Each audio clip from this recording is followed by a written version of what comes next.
Hello everyone. Now we will discuss the chapter of 6 staffing. Staffing means क्या होता है? Staffing निकल करके आता है स्टाफ वर्ड से, यानी कि स्टाफ जो एम्प्लॉयमेंट और एम्प्लॉयमेंट निकल के आता है ह्यूमन रिसोर्स एचआर, जो हमारे ऑफिस में एम्प्लॉय काम कर रहे हैं, यानी कि हमारा स्टाफ, जो कि एक बहुत ही इम्पॉर्टेंट चीज़ है किसी भी ऑर्गेनाइजेशन को चलाने के लिए। तो स्टाफिंग मीन्स क्या होता है? स्टाफिंग मीन्स होता है staff. The foundation of any organization is the talented hard working people, यानी कि किसी भी ऑर्गेनाइजेशन के वो लोग जो उस ऑर्गेनाइजेशन में काम कर रहे हैं, हमारा स्टाफ। तो किसी भी ऑर्गेनाइजेशन को चलाने के लिए हमें किस चीज़ की ज़रूरत होती है? किसी भी ऑर्गेनाइजेशन को चलाने के लिए हमें अच्छे क्वालिफाइड और हार्ड वर्किंग स्टाफ की ज़रूरत होती है। After planning and selection of the organization structure, planning करने के बाद और सिलेक्शन करने के बाद ऑर्गेनाइजेशन स्ट्रक्चर का नेक्स्ट स्टेप क्या होता है? Management process to fill the various post provide in the organization, कि जो मैनेजमेंट होता है, जो एचआर होता है, उसे फिल करना होता है वेरियस जॉब्स पोस्ट, यानी कि जो कंपनी ने जॉब्स निकाल रही होती हैं उनके ऊपर क्वालिफाइड लोगों को फिट करना। तो ये होता है हमारा स्टाफिंग।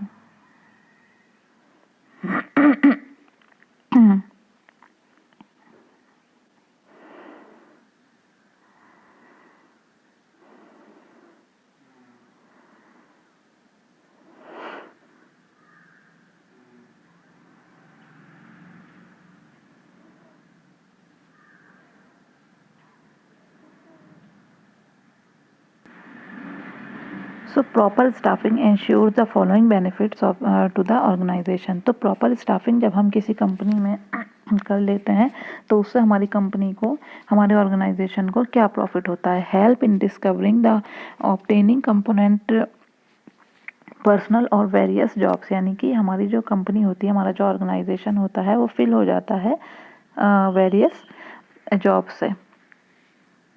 तो उसके लिए हमें क्या करना पड़ता है? उसके लिए हमें डिफरेंट टाइप के क्वालिफाइड लोग ढूंढने पड़ते हैं। नंबर 2 है मेक्स और higher performance by putting right person on the right job, यानी कि हमें क्या करना पड़ता है? Right person to finding the right person to the right job with qualification on the right time. ये स्टाफिंग की सबसे जो है, ये स्टाफिंग का बेनिफिट भी है, और ये स्टाफिंग की आप जो है डेफिनेशंस भी लिख सकते हैं। Finding the right person, staffing means finding the right person for the right job with the qualification and the right time.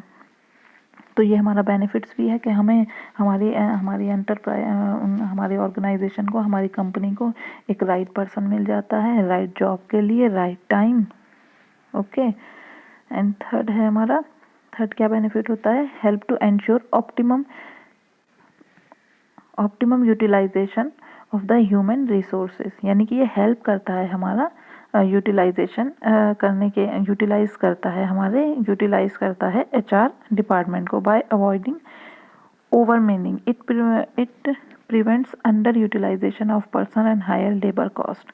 और जब हम किसी भी कंपनी में स्टाफिंग करते हैं तो हम देखते हैं कि हमारा जो है मैन पावर कितना है। अगर हमारा मैन पावर जो है वो 100 लोगों का है और हमारे कंपनी में 90 लोग हैं, तो हम क्या करते हैं? 10 लोगों को वहाँ पर जॉब पर रख लेते हैं। हमारी रिक्वायरमेंट होती है improve job satisfaction and moral of employees through objective assessment and fair reward for the contribution.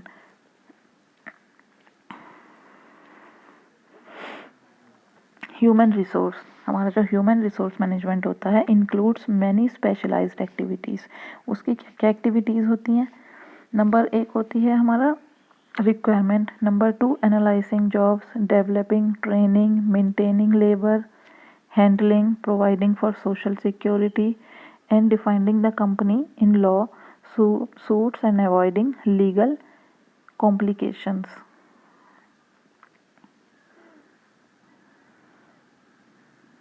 तो स्टाफिंग प्रोसेस, हमारी जो स्टाफिंग प्रोसेस है ये कैसे वर्क करती है। As you are now aware the prime concern of the staffing function in the management process is that timely fulfillment of the manpower requirements with an organization। किसी भी organization में staffing करने से पहले हम ये देखते हैं कि हमारा मैन पावर कितना है और हमें कितनी रिक्वायरमेंट चाहिए मैन पावर के अकॉर्डिंग। दीज रिक्वायरमेंट्स में arise in the case of staffing a new well. For example, if one is selected bye A business process और outsourcing BPO unit by virtue of being extrovert and well versed in English speaking, one needs to be trained in the relevant business process, telephone conversation etiquettes, as well as dictation adaptation before actual placement. The employee's experience during orientation and placement form his her first impression of the organization।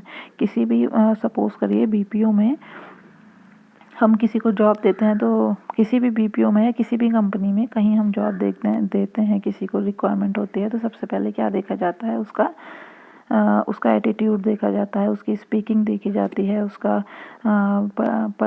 Experience देखा जाता है और उसकी qualification देखी जाती है।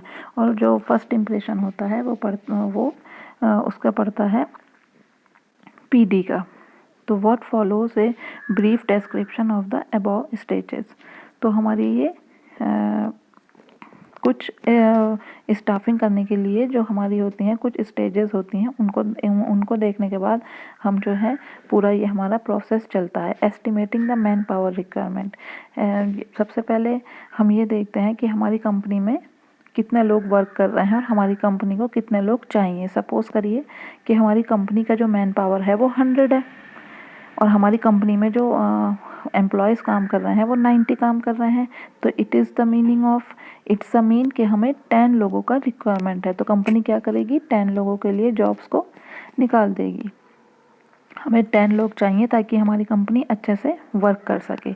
और इसके अपोजिट हम देखें तो अगर हमारा मैन पावर 100 लोगों का है और हमारी कंपनी में कितने लोग काम कर रहे हैं, 110 लोग काम कर रहे हैं, यानी कि 10 लोग हमारी कंपनी में फालतू हैं, हम उन्हें बेकार में रख रखा है और हमारा जो वर्क है वो 100 लोगों से ही पूरा हो जाएगा। तो हम क्या करेंगे, उन 10 लोगों को कंपनी से निकालना चाहिए। नंबर 2 है रिक्वायरमेंट। रिक्वायरमेंट में be define the process of searching for prospective employees. Requirement का मतलब होता है कि जब हमारी कंपनी में कोई भी जगह रिक्वायरमेंट होता है हमारा रिक्रूटमेंट, कि जब हमारी कंपनी में कोई भी जॉब के लिए जगहें खाली होती हैं तो हम उस जॉब को फुलफ़िल करने के लिए अब लोगों को कंपनी की तरफ अट्रैक्ट करते हैं, अपनी कंपनी के लिए एडवर्टाइजमेंट करते हैं ताकि ज़्यादा से ज़्यादा लोग हमारी जॉब के लिए उस जगह के लिए आएँ और अपना इंटरव्यू दें उससे अट्रैक्ट होकर के। नंबर 3 है आपका सिलेक्शन। उसके बाद जब हम जो है वो ऐड निकाल देते हैं और बहुत सारे लोग अट्रैक्ट हो जाते हैं और वो अट्रैक्ट होकर के हमारी कंपनी में आते हैं और इंट्रो देते हैं, उसके बाद हमारा वर्क क्या होता है, उसके बाद होता है हमारा work selection. Selection is the process of choosing from among the pool of the prospective job candidate develop at the stage of requirement. Selection का मीनिंग होता है कि वो सारे लोग जो इंटरव्यू दे करके चले गए हैं उन लोगों में से हम उन सिलेक्शन करते हैं कि जो हमारी कंपनी के लिए सूटेबल हैं, जो हमारी कंपनी को डेवलप करने के जिन कैंडिडेट से हमारी कंपनी डेवलप होगी, वही मीनिंग हो गया। फाइंडिंग द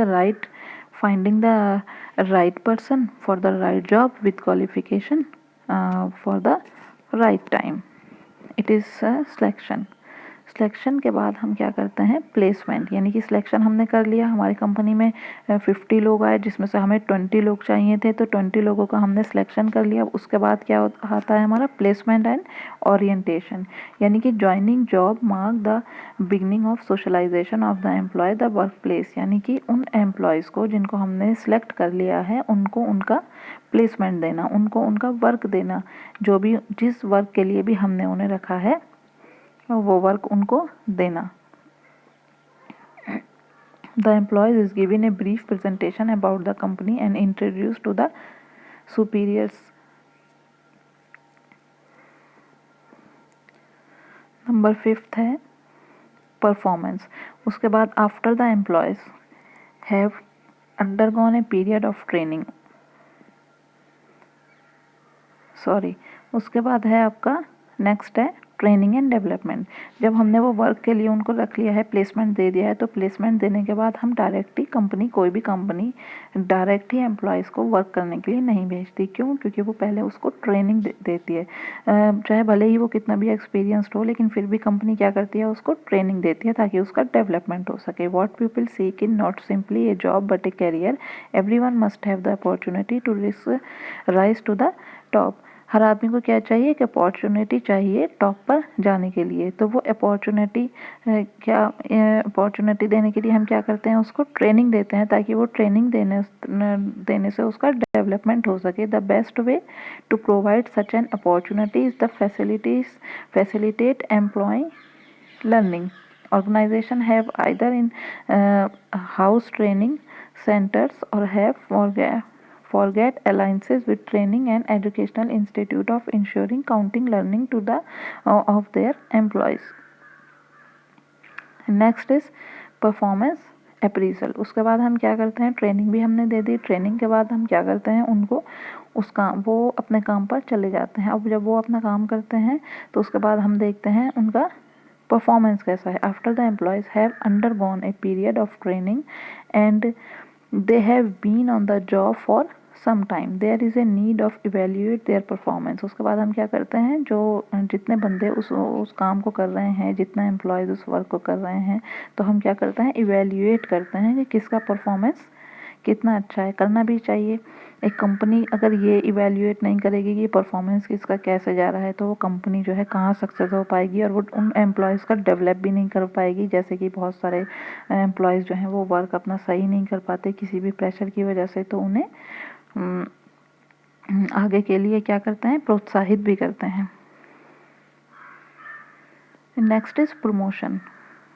और जब हम देखते हैं कि जो बंदा हमारा सबसे अच्छा वर्क कर रहा है, it becomes necessary for all organisation. Promotion क्या होता है, किसी भी एम्प्लॉय को उसकी जो जॉब है उससे आगे बढ़ाना, उससे ऊपर लेके जाना।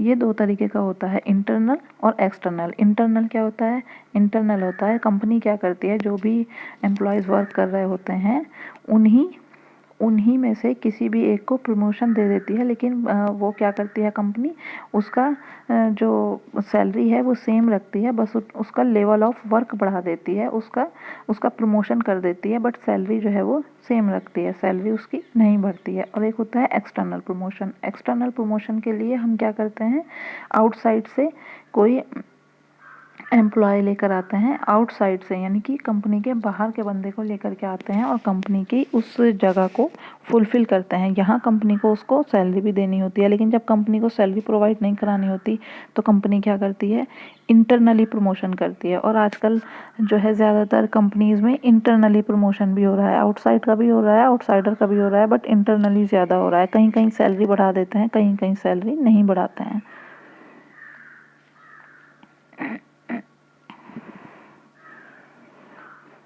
फिर है compensation.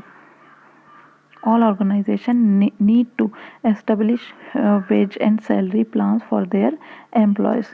There are various ways to prepare different pay plans depending on the worth of the job. Basically, the price of the job needs to be determined. Compensation देना पड़ता है किसी भी कंपनी को। जब कोई एम्प्लॉयज़ वहाँ जॉब कर रहा होता है कंपनी में, तो उस कंपनी को क्या बनना पड़ता है, उसका कंपनसेशन देना पड़ता है। It may be in the form of direct financial payment. ये क्या हो सकता है, डायरेक्ट फाइनेंशियल पेमेंट भी हो सकता है, like wages, salaries, incentive, commission and bonus. And indirect payments like employer paid insurance and vacations. ये हमारा कंपनसेशन जो है क्या 2 टाइप्स का हो सकता है। फर्स्ट टाइप क्या हो सकता है कि हमारा इंसेंटिव, जो कि हमारी सैलरी से के सैलरी से एक्स्ट्रा आता है हमारा वर्क की परफॉर्मेंस को देख करके। कमीशन किसी की जहाँ कंपनी में सेल्स होती है तो हमने जितनी सेल्स करा दी होती हैं तो उसके ऊपर हमारा कमीशन आता है कि सैलरी हमारी 15,000 है, सेल्स हमने ज़्यादा करा दी तो वो 5,000 हमें एक्स्ट्रा देंगे। It is the called commission. And bonus, bonus भी ऐसे ही होता है। एंड इनडायरेक्ट पेमेंट क्या होता है? इनडायरेक्ट पेमेंट होते हैं कि अपनी एम्प्लॉय को इंश्योरेंस देना या वेकेशंस देना या छुट्टियां देना उसको, या उसको जो है इंश्योरेंस देना। ये हमारा क्या होता है? ये इनडायरेक्ट पेमेंट होता है। सो यहाँ आपने कवर अप कर लिया है इस चैप्टर का स्टाफिंग प्रोसेस। यहाँ आपने कवर अप कर लिया है staff relationship with the human resource management और need and importance of staffing and describing the step in the staffing process, requirement and selection. Okay, आगे इसके आगे हम नेक्स्ट वीडियो में पढ़ेंगे।